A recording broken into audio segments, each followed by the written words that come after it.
Can you tell me the name of this country? Not easy. Well, that of course is the small country of Kuwait.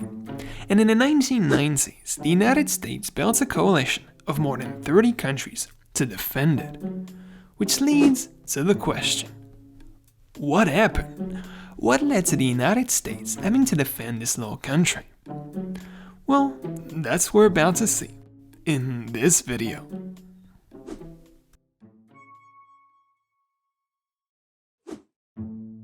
By the late 1970s, Iraq had been doing exceedingly well.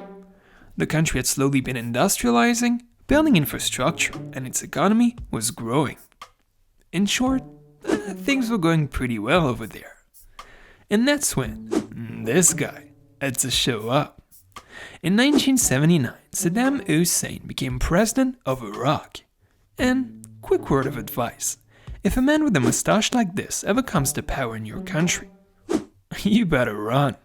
Saddam saw himself as some kind of Napoleon of the Middle East and wanted to make Iraq the dominant power in the region. And so, when a revolution erupted in neighboring Iran, you can bet he was going to take advantage of that. In 1979, a revolution erupted in Iran, severely weakening the country.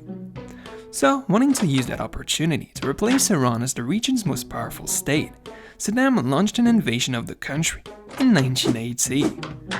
And it turned out to be a pretty disastrous affair. The Iraqis quickly got bogged down, and the war ended 8 years later in a stalemate. But still, something pretty important happened during this conflict.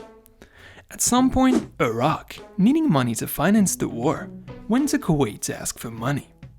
To which Kuwait's reply was something along the lines of, sounds like a terrible idea. Let's do it. And Kuwait started lending tons of money to Iraq. Despite this, Iraq didn't win the war. And so, by the late 1980s, all the country was left with was an economy in shambles and tons of debt.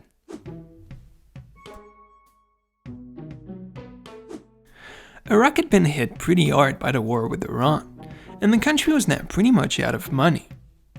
And so, when Kuwait began asking for its money back, Iraq found itself unable to repay the several $billion it had borrowed from Kuwait. And that's when Saddam had a revelation. If Kuwait equals debt, no Kuwait must equal no debt. Wow. Genius. At the same time, Saddam hadn't forgotten about his grand plan of making Iraq the dominant power in the Middle East. And so, Kuwait, being just a tiny defenseless country on the map, was seen as a pretty attractive target.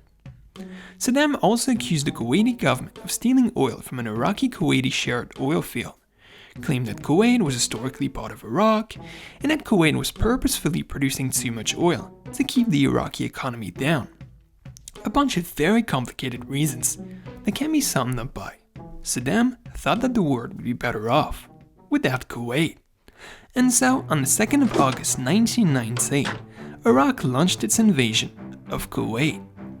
The invasion was a surprise attack, and the Kuwaiti military was quickly overwhelmed by the Iraqi forces. Kuwait City, the capital of Kuwait, was captured within a few days, and the Kuwaiti government was forced to flee the country. That was it. Saddam finally had his victory. And then, the Americans had to ruin the fun.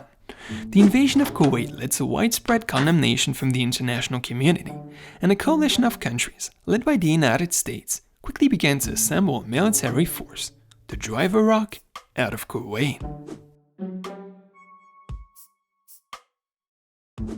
Immediately after Iraq's invasion of Kuwait, the United States, along with other countries, began deploying troops, equipment, and supplies to the Middle East to dissuade Saddam from invading anyone else.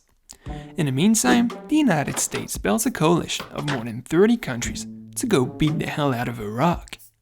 The coalition's main objectives were to liberate Kuwait, restore its legitimate government, and remove the threat of Iraq's military to its neighbors. In other words, making sure Saddam would never try to pull off that BS again. And on the 17th of January 1991, Operation Desert Storm was launched. The coalition's intervention began with a massive bombing campaign against Iraq. The bombing campaign targeted Iraq's military infrastructure, including its air defense systems, command and control centers, and military bases.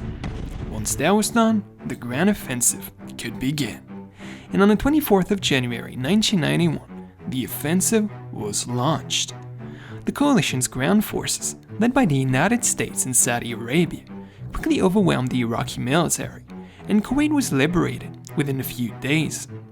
With American forces pushing into Iraq, the Iraqis were forced to retreat, setting tons of oil fields on fire along their way.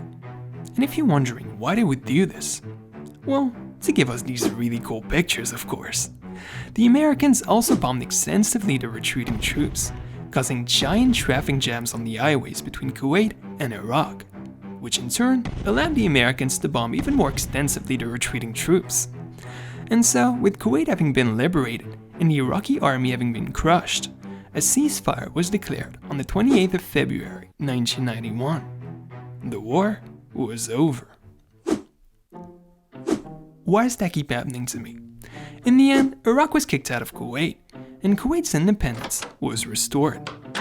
In Iraq, Saddam Hussein stayed in power, but after being so badly humiliated, was severely weakened and would never try to invade anyone ever again. And finally, the Americans would actually come back a couple of years later to get rid of Saddam once and for all. But that's a story for another time.